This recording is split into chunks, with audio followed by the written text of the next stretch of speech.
Where do you think the ecosystem is moving? Obviously, we've talked about tracking, measurement, like what marketers should be doing, but let's look at it from a macro perspective. So we were at Torch Capital last night. Yeah. That's a traditional consumer fund. And there's going to be less venture capital in the space.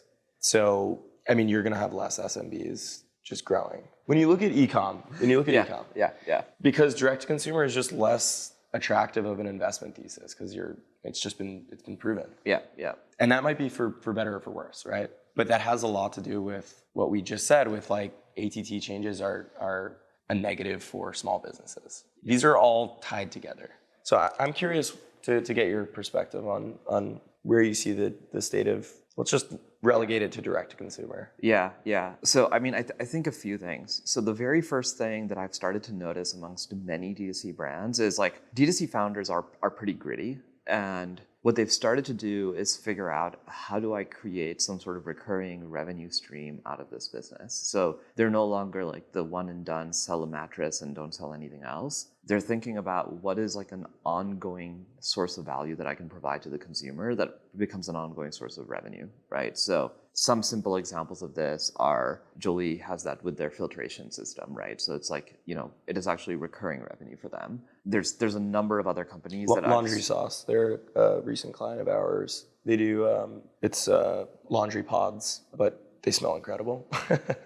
That's unusual for laundry. Laundry for me always like smells the same. It smells like, it smells like a laundromat. Yeah, no, they have some interesting scents, and it's just it's a great recurring revenue business, and they're scaling like crazy. They've just unlocked scale on Facebook, and it's one of those other, interesting stories. But again, recurring revenue just baked into the product. They chose an interesting product category, not a lot of competition. So I think that like a lot of D2C products, what we'll start to see is, how do we attach recurring value to this product? So I think that's going to be a major shift, one born out of need, but I think it'll be super interesting. I think the other major shift that'll happen is you'll start to see way more community-based marketing, because yes, ATT is like a big detriment in terms of tracking, but I think we would be fooling ourselves if we didn't admit that actually like reach has grown very, very quickly. Like any one individual's reach potential is actually gotten only larger and larger over time. And so the more community-based marketing efforts that you can actually start to stand up that are quote unquote non-obvious, the more interesting. So like we heard some ideas yesterday where somebody bought like a Facebook community, for example. I love that. I'm seeing way more Slack communities get stood up for like various types of things, right? More in the B2B space from a marketing perspective, but I think like these sort of community-based marketing approaches are going to end up becoming way more powerful than we expect. And then channel integration, just on the Fermat side, like integrating with other channels and creating shoppable experiences for those channels. I'm assuming that's on the roadmap. Oh yeah.